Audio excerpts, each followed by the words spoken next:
E aí, está pronto para o estudo de hoje? Vamos avançando na nossa série a respeito dos eventos finais. E qual será o tema de hoje? Hoje vamos estudar sobre o fechamento da porta da graça. Pastor Arildo, que história é essa de fechamento da porta da graça? Bom, hoje você vai entender um pouco mais desse assunto. Mas antes, eu queria convidar você para orar comigo, pedindo a bênção do Senhor para o estudo. Vamos orar? Nosso Pai, muito obrigado por estarmos reunidos agora mais uma vez para estudarmos a Tua Palavra. Oramos para que o Teu bom e Santo Espírito ilumine agora a nossa mente e que nós possamos compreender a Tua mensagem para nós. Dai, Senhor Deus, a Tua bênção para cada amigo, cada amiga que ora comigo nesse momento e que nós possamos entender os Teus planos para a nossa vida. Oramos em nome de Jesus. Amém. Muito bem, obrigado por você ter orado comigo. A gente não deve começar a estudar a Bíblia sem antes orar, convidando sempre o Deus e Espírito Santo para iluminar a nossa mente para compreendermos o que foi revelado. Hoje vamos aprender um pouquinho a respeito do tema o fechamento da porta da graça. Eu quero começar explicando para você que essa expressão porta da graça, ela não aparece na Bíblia. Mas o conceito é totalmente bíblico. O conceito de que existe uma oportunidade, um tempo de oportunidade de salvação. A Bíblia ensina que haverá um momento em que todo ser humano não mais poderá escolher se aceitar a salvação ou não. Então, hoje, a salvação está disponível para todos nós. A porta da graça, por assim dizer, está aberta, mas ela não ficará aberta para sempre. O ensino de hoje vai nos fazer refletir e você vai entender que nós não podemos demorar, postergar, procrastinar uma decisão por Cristo e pela verdade, porque nós não sabemos quanto tempo mais viveremos sobre essa terra e não sabemos em que momento também essa porta se fechará. Agora, ainda que essa expressão porta da graça ou fechamento da porta da graça não apareça na Bíblia, o conceito é 100% bíblico. E eu vou começar hoje dando para você alguns exemplos de oportunidade de salvação que foram dadas às pessoas, mas havia um tempo para que elas se decidissem. E é claro que um dos exemplos mais conhecidos é o exemplo da Arca de Noé. Você está lembrado que Deus havia feito uma aliança, com Noé para que ele construísse uma arca e ele 120 anos trabalhou na construção dessa arca. E o que acontece então? Olha o que Deus disse então. Gênesis capítulo 7, versos 15 e 16 diz assim: de toda a carne em que havia fôlego de vida, entraram 2 em 2 para Noé na arca. Eram macho e fêmea os que entraram de toda a carne, como Deus lhe havia ordenado. E o Senhor fechou a porta após ele. Você vai se lembrar que a maldade no coração humano aumentou constantemente. Deus resolveu dar fim a toda aquela geração nos dias de Noé. Mas então Deus fez uma aliança com Noé. Eu vou fazer uma aliança com você, Noé, e nós vamos criar um meio de salvação. Você vai me construir um grande barco. E esse barco, então, vai salvar todo aquele que aceitar o convite da salvação. Noé, enquanto construía esse barco, pregava a respeito da vinda do dilúvio. Mas as pessoas, ao invés de aceitarem, o que elas fizeram? Elas zombaram de Noé. Aquela geração era uma geração perversa. E enquanto Noé pregava, eles o taxavam de louco. Você vai se lembrar que até esse momento da história não havia chovido ainda. A terra era regada por um sereno, uma neblina, que todas as noites regava toda a vegetação. Mas Noé começou a anunciar que viria um dilúvio, que dentro de alguns anos Deus mandaria chuvas dos céus e que todos aqueles que entrassem na arca que ele estava construindo seriam salvos. Infelizmente, esse apelo de Noé não foi aceito, senão por sua família. E você vai se lembrar que Noé entrou na arca com sua esposa, os 3 filhos e as 3 noras. E esses 8 seres humanos foram os únicos que se salvaram nesse momento, quando veio o dilúvio. E como Deus orientou, os animais entraram também dentro da arca. E assim Deus preservou os animais, as espécies. E quando baixaram as águas do dilúvio, e Noé saiu da arca com aqueles animais que lá estavam, continuou então a procriação dos animais como nós temos hoje. Mas toda aquela geração perdeu-se na água. E o texto que eu li hoje falou exatamente que o Senhor fechou a porta. Foi o próprio Deus quem fechou a porta e aquela geração de povos antediluvianos pereceram todos no dilúvio. Já no Novo Testamento, há uma outra ilustração para ensinar a mesma verdade. Noé pregou e haveria um momento em que a porta da arca se fecharia. Jesus agora fala de uma parábola a respeito das 10 virgens, e esta parábola também ensina que há um tempo de oportunidade para todos nós. Você vai se lembrar dessa parábola ensinada por Jesus, né? A parábola das 10 virgens. E todas as 10 ali tinham suas lâmpadas, tinham azeites, mas nem todas levaram azeite de reserva. Só 5 delas levaram. E as que não levaram azeite, quando veio o anúncio que o noivo estava se aproximando, elas se levantaram e pediram às outras virgens: ó, dá-nos do vosso azeite. E as que haviam levado o azeite de reserva, disseram assim: nós não podemos dar para vocês, porque vai faltar a nós. Antes, ide comprai de quem o vende. E enquanto aquelas 5 virgens nécias, tolas, saíram para comprar, o que aconteceu?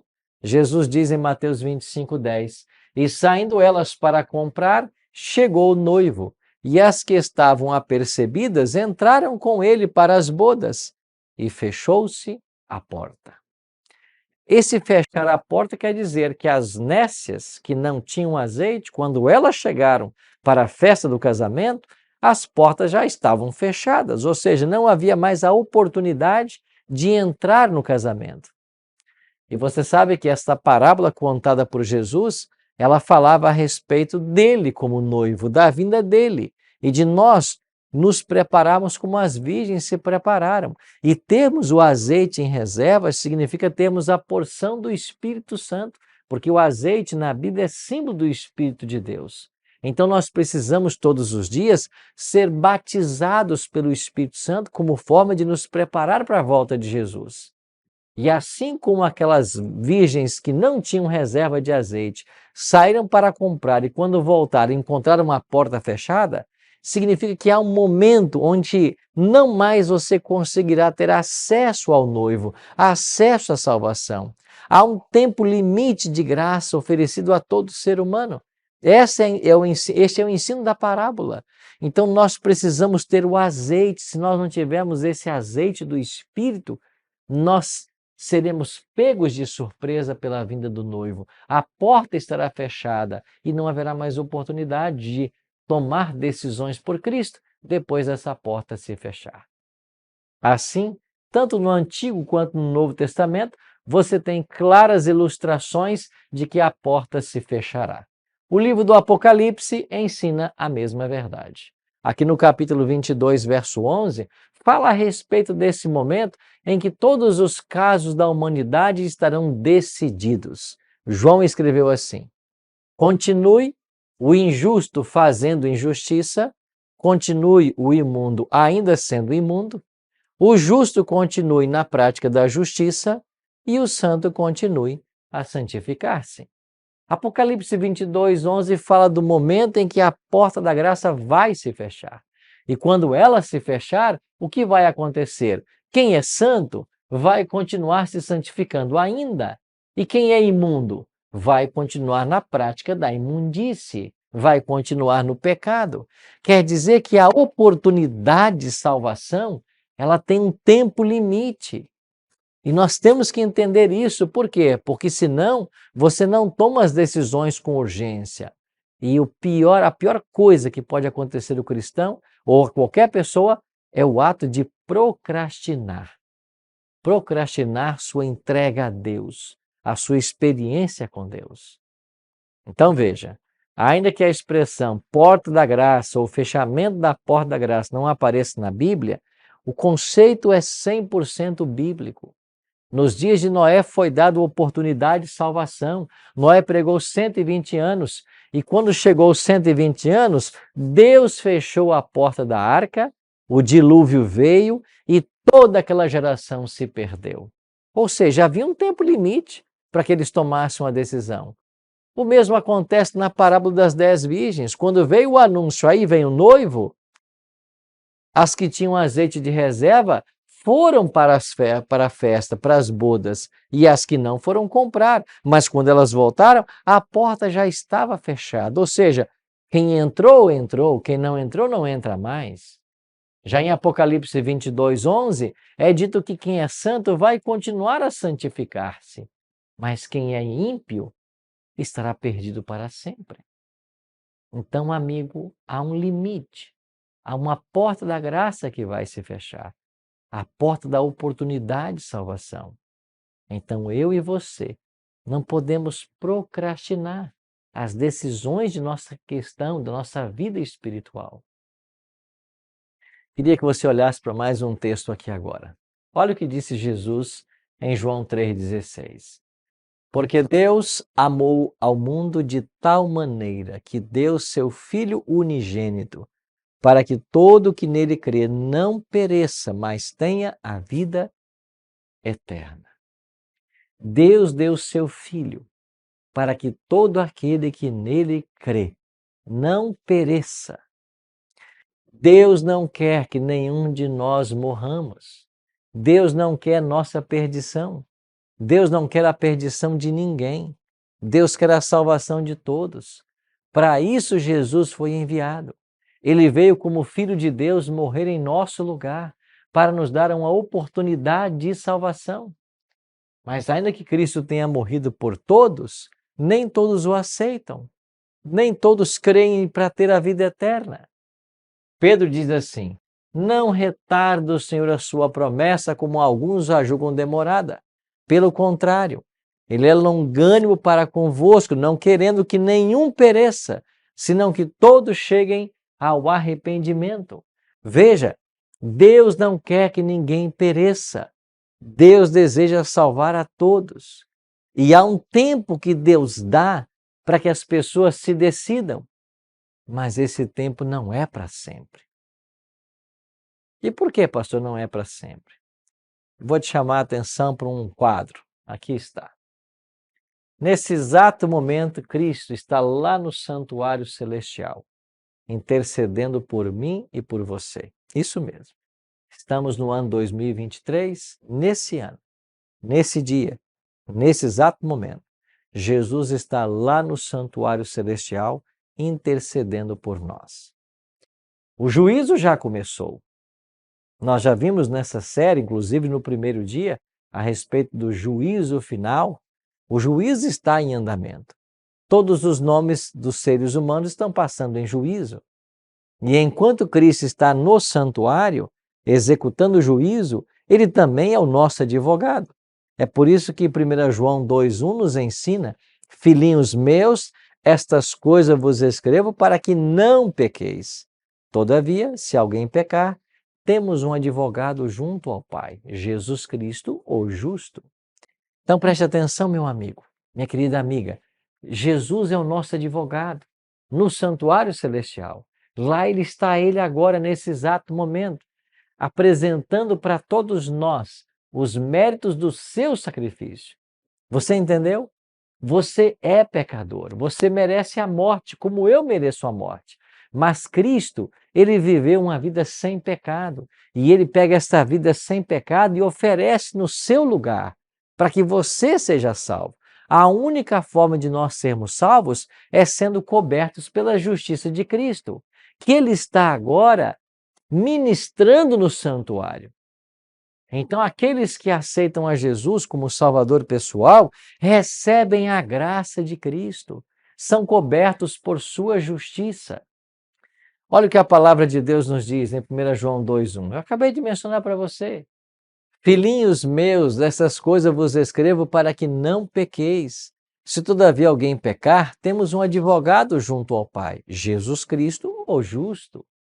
Então nós temos um advogado nesse exato momento, mas não teremos esse advogado para sempre, porque a própria Bíblia diz que haverá um momento em que Jesus deixará de ser advogado. Ou seja, ele vai ter terminado a sua obra de expiação, a obra de purificação, de perdão. A esse término, nós chamamos o fim da graça. Olha o que diz a palavra de Deus a respeito disso. Hebreus 4,15. Porque não temos sumo sacerdote que não possa compadecer-se das nossas fraquezas. Antes foi ele tentado em todas as coisas à nossa semelhança, mas sem pecado. Aqui está a questão. Jesus foi tentado como eu e você em todas as coisas, mas sem pecado. E como ele nunca pecou, ele não merecia a morte, porque morte é salário de pecado. Então ele, porque morreu, ele tem uma vida de crédito. E essa vida de crédito que ele tem por uma vida impoluta, por uma vida santa que ele levou, ele oferece para você. Então hoje você pode aceitar a graça de Cristo e receber a salvação, mas isso é agora. Esta graça não vai estar disponível para sempre. E o que é que vai marcar o fim? É o momento em que Jesus terminar o seu trabalho no santuário e deixar o santuário. Então veja, enquanto Cristo está no santuário, ele ministra o mérito da sua vida santa para o pecador que anela. Mas ele não vai ficar lá para sempre. Por que não? Porque ele vai voltar a essa terra para buscar os salvos. Ele vai deixar o santuário para vir à terra buscar aqueles que se prepararam. E quando ele deixar o santuário, todos os casos estarão decididos. A isso chamamos fechamento da porta da graça.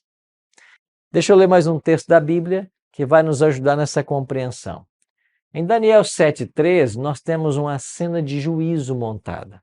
Olha o que diz Daniel 7,13. Eu estava olhando nas minhas visões da noite, e eis que vinha com as nuvens do céu um como o filho do homem. E dirigiu-se ao ancião de dias e o fizeram chegar até ele. Então veja, Jesus é o filho do homem que foi até o ancião de dias, que é o Pai. O que acontece em seguida? O tribunal se assenta e os livros são abertos. Então aqui nós temos uma cena de juízo. E esta cena de juízo está ora em andamento. Nós já estudamos o primeiro tema dessa série sobre o juízo final. O juízo está em andamento. Agora, quando é que ele vai terminar? Daniel 12, verso 1 nos ajuda. Nesse tempo se levantará Miguel, o grande príncipe, o defensor dos filhos do teu povo, e haverá tempo de angústia qual nunca houve, desde que houve nação até aquele tempo. Mas, naquele tempo, será salvo o teu povo, todo aquele que for achado inscrito no livro. Então veja, nesse tempo se levantará Miguel. Quem é Miguel no livro de Daniel? É Cristo. E o que significa ele se levantar?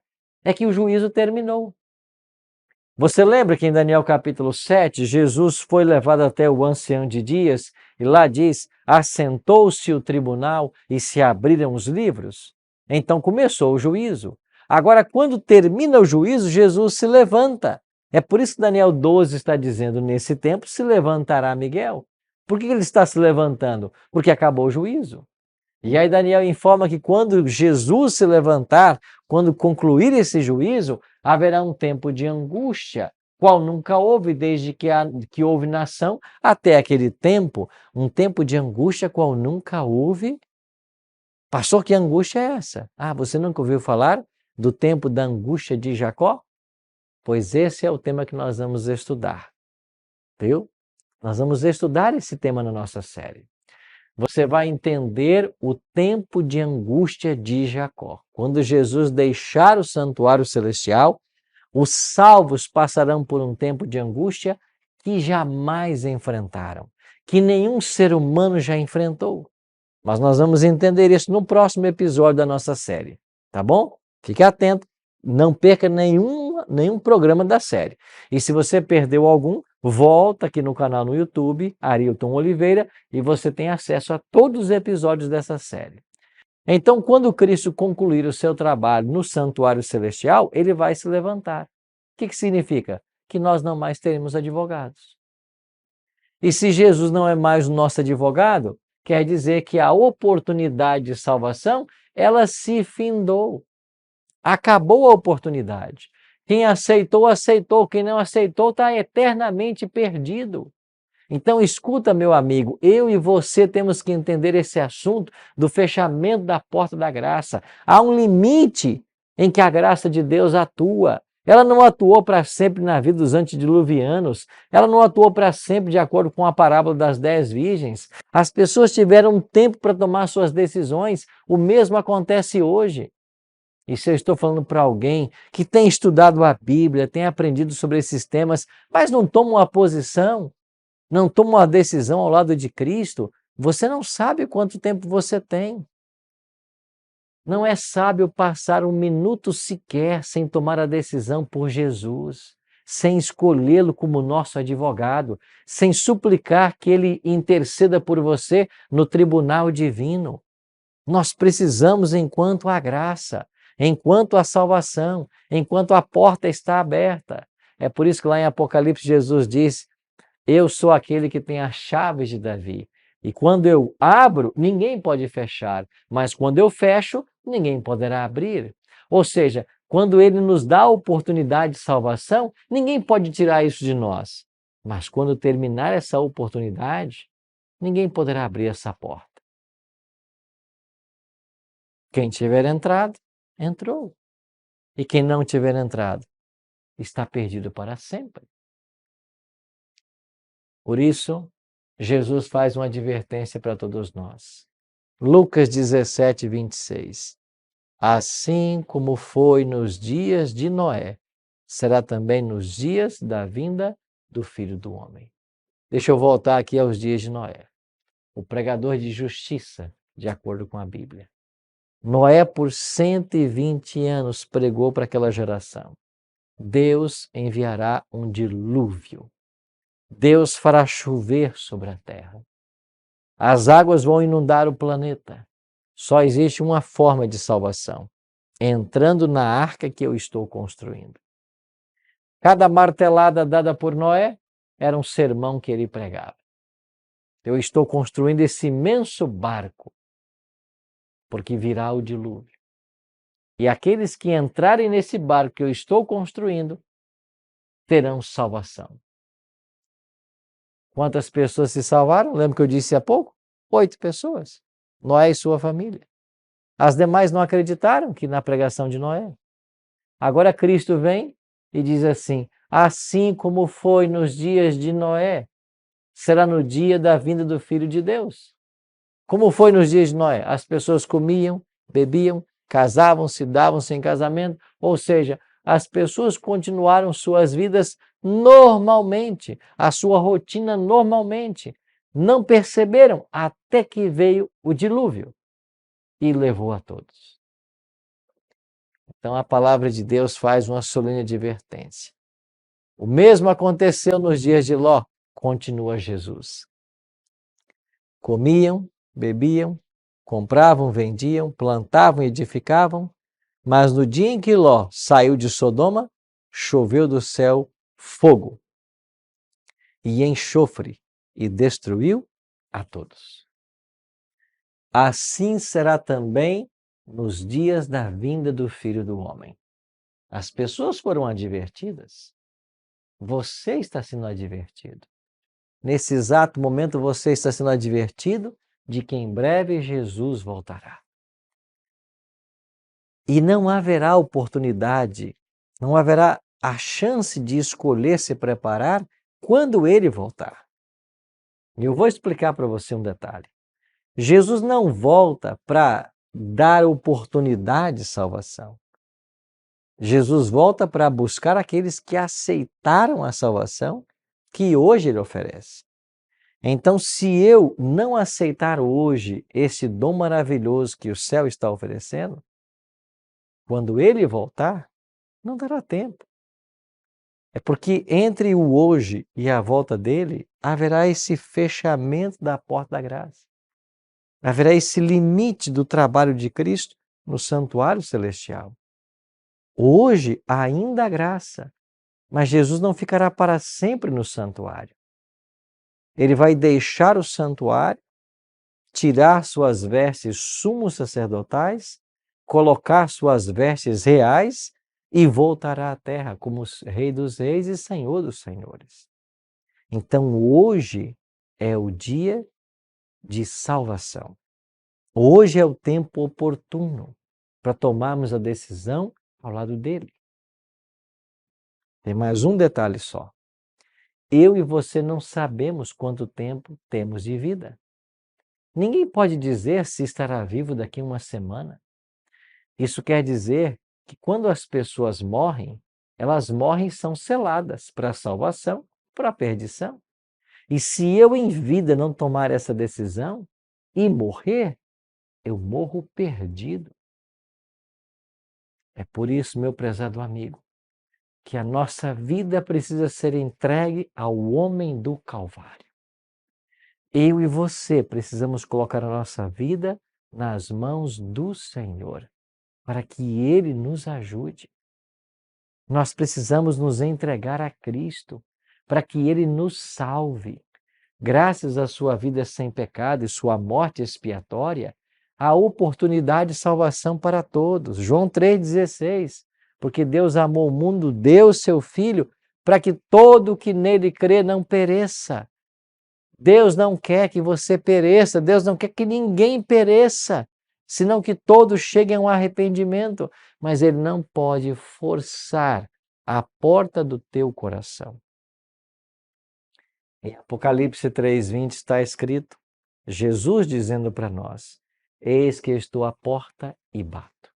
Essa é a porta do coração. Se alguém ouvir a minha voz, disse Cristo, e abrir a porta, entrarei em sua casa, cearei com ele e ele comigo. Mas você tem que abrir a porta.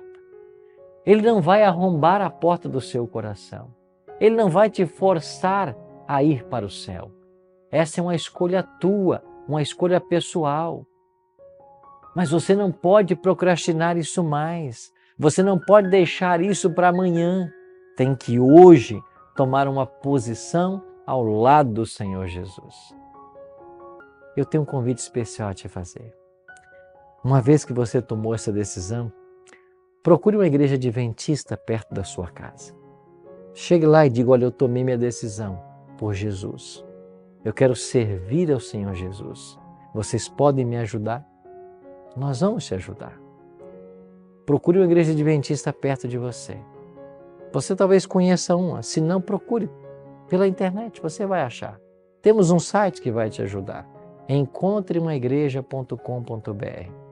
Coloque aí o seu endereço nesse site, você vai encontrar uma igreja pertinho de você. Nós queremos ajudar você na sua decisão, na sua caminhada. E eu agora queria orar por você, para que a bênção do Senhor repouse sobre a decisão que você tomou e que você se firme cada dia ao lado do Senhor Jesus. Ora comigo. Nosso Pai, muito obrigado, Senhor, por essa linda decisão que agora está sendo tomada. Suplico a Tua bênção sobre esse amigo, sobre esta amiga que está abrindo o coração a Jesus, que está aproveitando o tempo de graça e oportunidade que nós temos para tomar a mais importante decisões de todas, que é aceitar Cristo como Salvador pessoal. Pai, nos ajuda em nosso preparo para os céus e abençoe as decisões que agora estão sendo tomadas. Pedimos isso em nome de Jesus. Amém.